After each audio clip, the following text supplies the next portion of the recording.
ये एक्चुअली मेरी गाड़ी है और ये घर जो है ये मेरे रिलेटिव्स का यानी कि मेरे मामा श्री का है और इनकी पार्किंग में मैं अपनी गाड़ी खड़ी करके छोड़ जाता हूँ जब मैं कनाडा में नहीं होता। और ये गाड़ी मैंने ली है एग्जैक्टली $7,000 यानी कि 3.5 लाख रुपए में। और ये सेकेंड हैंड गाड़ी थी जो मैंने ली थी, क्योंकि नई लेने की तुक नहीं बनती। मैं यहाँ पे सिर्फ 2 या 3 महीने के लिए आता हूँ साल में मैक्सिमम, क्योंकि मेरी अपनी फैमिली यहाँ है, मेरा सगा भाई यहाँ पे पड़ा था। और ये है 2010 मॉडल Hyundai Sonata। और आज का दिन शुरू करने से पहले यानी इस गाड़ी को गराज से निकालने से पहले मुझे इसका इंश्योरेंस एक्टिवेट कराना पड़ेगा। जी हाँ, यहाँ पे जो इंश्योरेंस होता है वो एनुअल नहीं मंथली होता है, क्योंकि प्रीमियम के प्राइसेस इतने ज़्यादा हैं और वो इतने अलग अलग फैक्टर्स पे डिपेंड करते हैं कि लोग अपना 1 साल का इंश्योरेंस नहीं 1-1 महीने का इंश्योरेंस लेते हैं और अगर कंट्री छोड़ के जाएँ तो वो इंश्योरेंस बंद करा जाते हैं। फॉर इंस्टेंस ये गाड़ी, इसका 1 महीने का इंश्योरेंस इस गाड़ी का जिसकी वैल्यू 3.5 लाख रुपए है, मेरे को पड़ता था 12,500। और एक चीज़ मैं ख़ास तौर पे ले लेता हूँ वो है ड्राई फ्रूट्स, क्योंकि जब दोपहर को भूख लगती है तो हल्दीराम का प्री पैक्ड या फिर मैकडोनल्ड्स के बर्गर खाने से अच्छा है। और ये एक बहुत बड़ा सुपरमार्केट है। ये बेसिकली एक होलसेल शॉप है जहाँ से आप एक्स्ट्रा लार्ज क्वांटिटीज़ में सस्ती चीज़ें लेके जा सकते हैं। बट यहाँ आने के लिए एक मेंबरशिप कार्ड चाहिए होता है जो कि $50 एनुअल मेंबरशिप फीस पे मिलता है, जो कि मेरे पास नहीं है, इसके पास है क्योंकि ये यहीं रहते हैं। और यहाँ पे 32 कैन पेप्सी के $12 यानी कि 600 रुपये के, तो तकरीबन 20 रुपये का एक। तकरीबन 600 रुपये में 1.5 kilo skinless boneless chicken thighs, Doritos का एक्स्ट्रा लार्ज पैकेट तकरीबन 250 रुपये, 700 रुपये में तकरीबन 18 कॉर्नेटो टाइप आइसक्रीम्स और मेरा favourite chicken in parmesan cheese in sauce 600 रुपये के 8 पीस। और अपने BNB के अंदर जो कि है इस घर में, और यहाँ पे मैंने BNB बुक कराया 10,000 रुपये में 7 रातों के लिए। और ये एक 1 बेडरूम सिंगल अपार्टमेंट है जिसमें मुझे एक्सेस मिलेगा पूरी किचन का और वॉशरूम का। तो अब अंदर जाके ज़रा झलक मारते हैं कि ये कैसा है। तो BNB में चेक इन कर लिया और ये है अपार्टमेंट। और यहाँ पे ये है डेज़ी। Hello daisy. और खाना वाना मैंने सारा अपना इसमें से निकाल के यहाँ फ्रिज में सेट कर दिया है। और ये है मेरी शेल्फ जिस पे मेरी हमूस और ये सारा सामान रखा हुआ है। और ये मैंने खाली करके फ्रीज़र में डाल दिए, खोल के रख दिए। और बाकी ये सामान तो सारा रूम में जाएगा। ये इस घर का कॉमन लिविंग एरिया है। मैं हूँ ट्रैवलिंग देसी और स्विट्जरलैंड सीरीज के इस एपिसोड में मैं आपको दिखाऊंगा यहाँ की कैपिटल बेर्न। बट आपको किसी ट्रैम की ज़रूरत पड़ेगी नहीं क्योंकि सिटी बहुत छोटी है और इसको पूरा पैदल ही एक्सप्लोर किया जा सकता है। तो अब बात करते हैं पहले डिस्टिंक्टिव पॉइंट की। बेर्न का ऑलमोस्ट पूरा ओल्ड टाउन एक खास तरह के पत्थर से बना है जिसकी एक खास वजह है।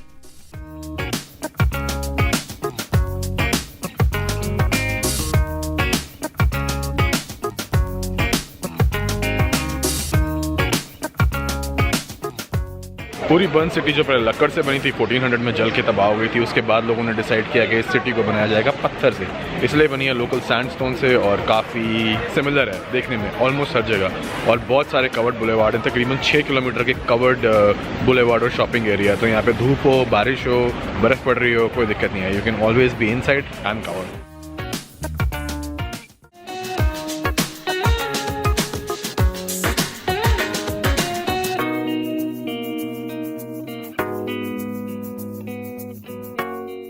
पार्लियामेंट बिल्डिंग से सिर्फ थोड़ी सी आगे चलकर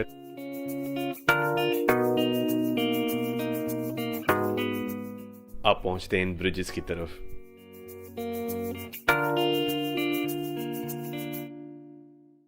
And now behind me is a beer garden. Oh, sorry, a bear garden. Beer gardens are for Germany, but in Bern, the official mascot of the city is a bear, so there's a bear garden here.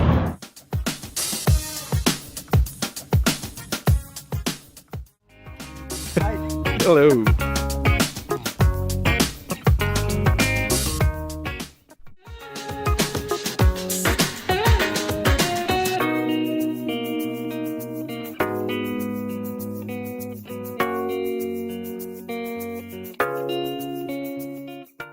Prices of accommodation भी एक वजह थी कि मैंने when में सिर्फ एक day visit रखा और शाम होते होते आगे की तरफ निकल गया और जिनीवा से भी 20 किलोमीटर पहले नियोन नाम की एक छोटी सी सिटी में हॉस्टल बुक करा लिया। स्टॉकहोम के एयरपोर्ट से सिटी तक जाने का जो सबसे फास्टेस्ट तरीका है वो है यहाँ की एक्सप्रेस ट्रेन और उसकी टिकट है तकरीबन 1700 रुपये की, तो मैंने तो तौबा कर ली। दूसरा तरीका है शटल बस जो कि पहुँचाती है तकरीबन 40 मिनट में, बट उसकी टिकट थी तकरीबन 700 रुपये की, तो मैंने वो भी छोड़ी।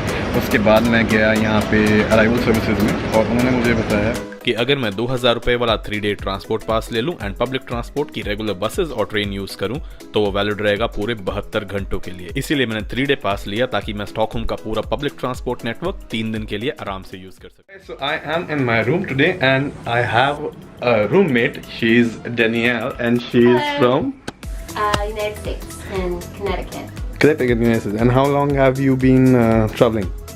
About 4 months. About 4 months? Yep. Really? Yes. Which all places have you been to? You've broken my record actually. I thought I was the one who travels a lot. 4 months is a big deal. It is a long time, yeah. Yeah? And where all? Really Pretty curious. much, throughout Europe. It's just a big Europe trip. और Scandinavia में आपको अपनी चादर और pillow cover घर से लाने पड़ते हैं या फिर 400 रुपए पर स्टे में रेंट करने पड़ते हैं। और हॉस्टल में एक कॉमन चिलिंग जोन था जहाँ पे शाम को काफी लोग इकट्ठे होते थे और यहाँ पे लगा हुआ था एक प्रोजेक्टर और एक साउंड बार जिसको आप अपने लैपी से कनेक्ट करके मूवी लगा सकते हैं फ्री ऑफ चार्ज। और डे टाइम रिलैक्सिंग के लिए यहाँ पे रखी हुई थी इंटरेस्टिंग बुक्स, कुछ बोर्ड गेम्स और एक गिटार। फ्लाइट हमने ली है 35,000 रुपए में। एयरलाइन हमने चूज करी है इतिहाद एयरवेज। यहाँ से हम जा रहे हैं अबू धाबी और वहाँ पे 3 घंटे के हॉल्ट के बाद आगे न्यूयॉर्क और 4 दिन न्यूयॉर्क में स्पेंड करने के बाद कनाडा इनके बेटे के पास, यानी मेरा भाई। बड़े बेटे। मैंने खोली flights.google.com और शुरू करी टिकट सर्च करनी।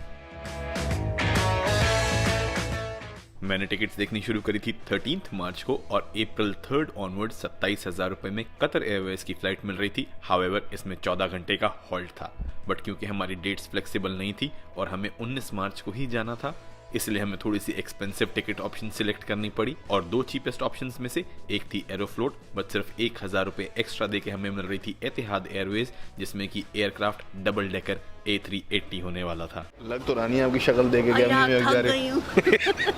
थक गए हैं एकदम, जल्दी आ जाते हैं इस चक्कर में क्योंकि मेरे सारे बैग 4-4 जगह खुलवाते हैं। और कितनी देर हो गई मैं आए हुए यहाँ पे? 4:15 बजे की फ्लाइट थी, 2 घंटे हो गए हैं और अब फ्लाइट 45 मिनट लेट है और अब गेट चेंज हो रहा है।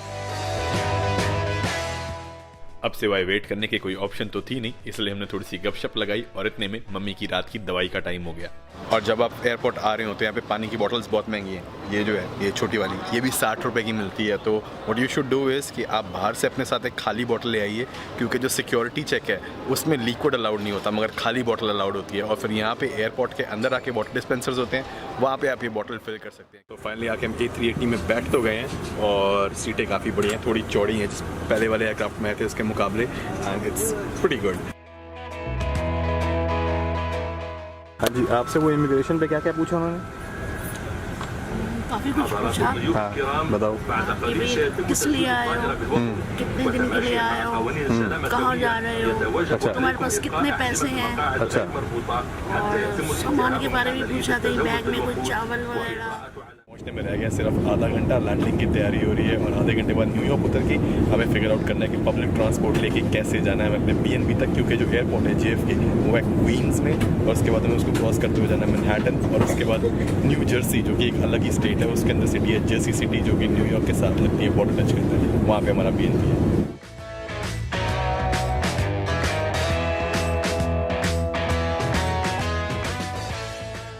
और फाइनली 22 घंटे का जहाज़ का सफ़र ख़त्म और पहुंच गए हैं BNB में। चेक इन कर लिया है, सामान वामान उठा के ले आए हैं।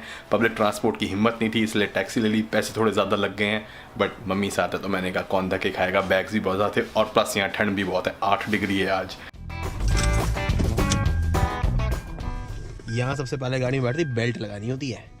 हमेशा भूल जाती है। हाँ, चलान पता है ना कितने का है? कितना है? 25,000 रुपये। ओ तेरी। तो इसलिए चलान से बचने के लिए हमेशा यहाँ पे सीट बेल्ट लगा लेनी चाहिए। वैसे तो इंडिया में भी लगा लेनी चाहिए, हर जगह लगा लेनी चाहिए। It's very important, safety first.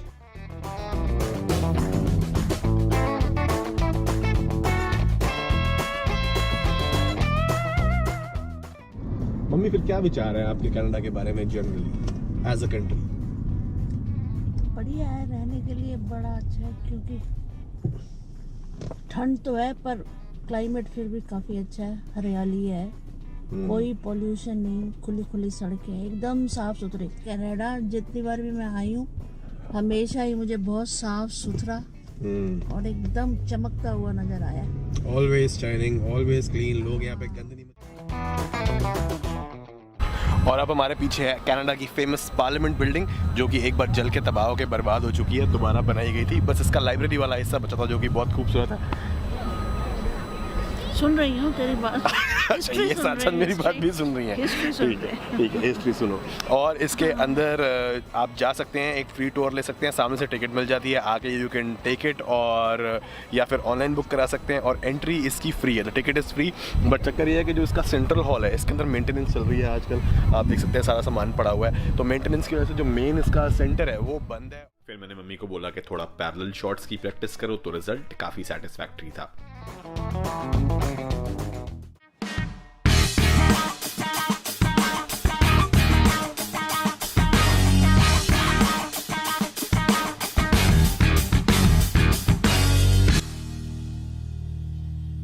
और ये दो चीज़ें दिखाने के लिए मैं आपको लेके आया हूँ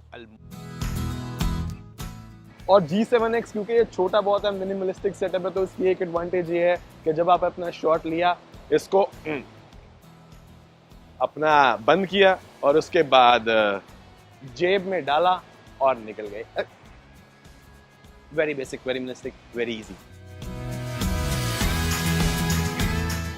तो इसमें एक मेजर चीज़ तो ये है कि इसके अंदर ऑटो फोकस है, तो आपको फेशियल रिकग्निशन इसके अंदर आपकी चलती रहती है, तो इसलिए ये हमेशा फोकस में रहेगा। तो it is one good thing, Canon G7X का ये सबसे बड़ा फ़ायदा है, वेरी गुड ऑटो फोकस, जो कि ब्लॉगिंग के लिए बहुत असेंशियल है। और दूसरी बात ये कि इसमें आपको लेंस की तरफ देखें या स्क्रीन में देखें तो खास प्रॉब्लम नहीं होगी। अब जैसे अब मैं लेंस में देख रहा हूँ और अब मैं स्क्रीन में, तो कोई बहुत ज़्यादा फ़र्क नज़र नहीं आता, तो आप अपने आप को देखते हुए कंफर्टेबली ब्लॉगिंग कर सकते हैं। वरना जो ये कैमरा है इसके अंदर आपको देखना तो इसकी फ्लिप आउट स्क्रीन तो साइड पर खुलती है।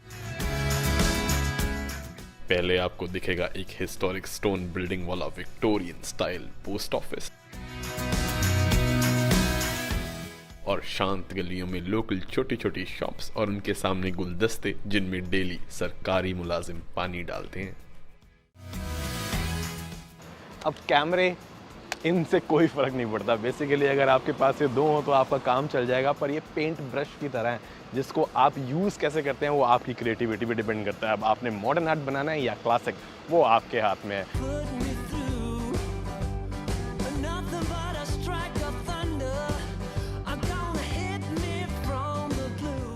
और सी टाइप की दिखने वाली बे या बीच के पास एक खाली रेस्टोरेंट में पहुंच गए तो ड्रोन उड़ाने के लिए एक बढ़िया स्पॉट हाथ लग गया।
सबसे पहला काम तो वैसे भी हमने ये सीख लिया लेसन, एक सेकंड हमने ये लेसन सीख लिया कि थाईलैंड में जो है सुबह सुबह जब चलो टैंकी फुल करा लो, क्योंकि रात को यहाँ पे सिर्फ ये एक ही कंपनी है PTT, जिसके पेट्रोल पंप 24 घंटे खुले होते हैं। और कई स्ट्रेच ऐसे हैं, खासकर रनोंग से अगर आप बैंकॉक वगैरह जा रहे हो तो उन स्ट्रेच पे ये मिलते ही नहीं है, तो इसीलिए टैंकी फुल।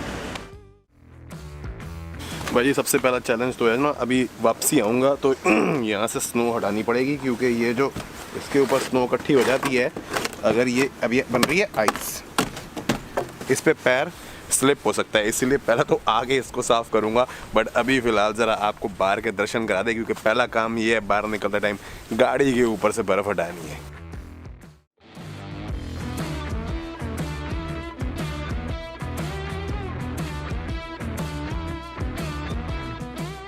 बट शूटिंग के चक्कर में ना एक सबसे इम्पोर्टेंट चीज़ मैं भूल गया, वो ये कि जब आप ये काम कर रहे हो गाड़ी स्टार्ट कर देनी चाहिए, क्योंकि जब टेम्परेचर -10 से नीचे होता है इंजन बहुत ठंडा हो जाता है। और अगर आपको सीधा चलानी शुरू कर देंगे तो एक तो आपको भी ठंड लगेगी, ऊपर से गाड़ी का इंजन ठंडा होगा। इसलिए अब सबसे पहले मैं जाके पहले गाड़ी स्टार्ट कर दूँ, उसके बाद फिर निकलने की तैयारी।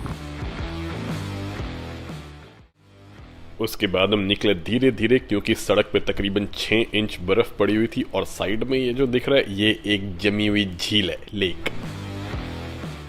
इतनी ज़बरदस्त स्नो में आम तरह की ब्रेकिंग से काम नहीं चलता, खासकर की मोड़ों पर बहुत ध्यान से।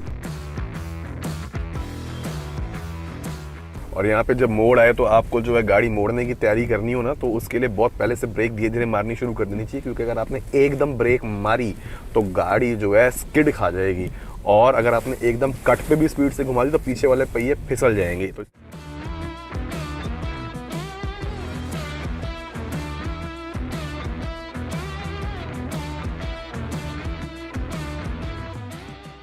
बोट लेके बस अब हम जाने लगे हैं लेक के अंदर। हाँ जी सर, फिर आप भी पहली बार जो है बोट में सवार हो रहे हो हैं? तो फिलहाल तो हम यहाँ सवार हो रहे हैं। कहाँ? वो उसके अंदर? हाँ ये भी ठीक है, क्योंकि अब ये जाएगा इसमें, यानी कि इसके अंदर जो है वैसे भी ये पहननी ज़रूरी है। तो अच्छा हुआ भाई ने लाइफ जैकेट पहन ली है। जब तक बड़ी लेक में जा रहे हैं इसको इसमें घसीट के ले जाएंगे, उसके बाद हमने वेक बोर्डिंग ट्राई करनी है।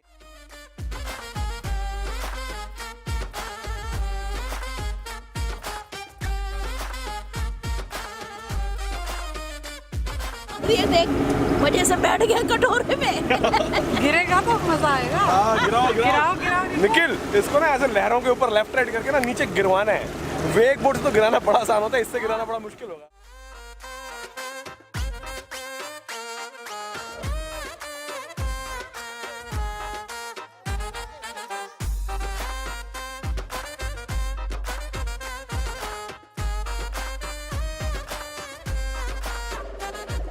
अब आएगी वेक, इनकी वेक आएगी। अब इससे लहर उठेगी, इसको हिलाएगी पूरा। मैं भी बैठ जाऊं।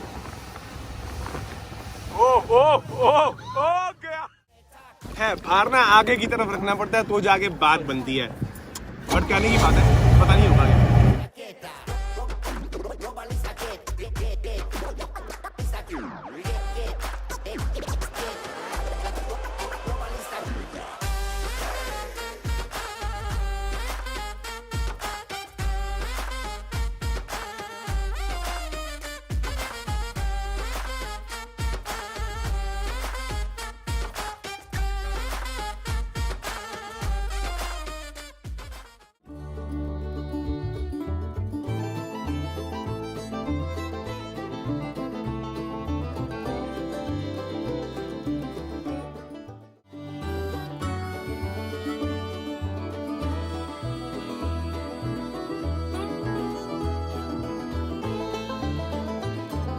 तो ये यहाँ पे आके बैठ गए हैं। पिन ड्रॉप यहाँ पे साइलेंस है। वैसे तो बड़ी टूरिस्टी जगह है, यहाँ पे शोर खप हो सकती है, शायद थोड़ी देर में हो जाए, मगर सुबह सुबह का टाइम है तो इसलिए मैं भी ज़रा धीरे धीरे हौली हौली बोल रहा हूँ क्योंकि और बस वेट हो रही है कि सूरज जो है ना अपने पूरे उरूज पे आ जाए, ताकि ये जो पानी का रंग है ये पूरी तरह टर्कोइस तब होगा जब सूरज की फुल रोशनी आए।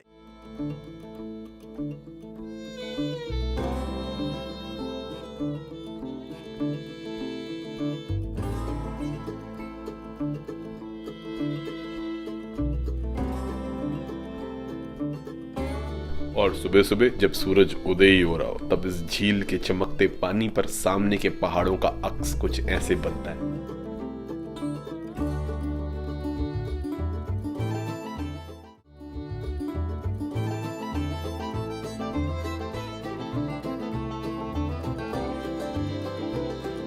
तो जी ये है जी माता जी कमरे फिर 45,000 वाले, क्योंकि यहाँ से फिर नज़ारा सीधा जो है ना इस टाइप का कुछ है।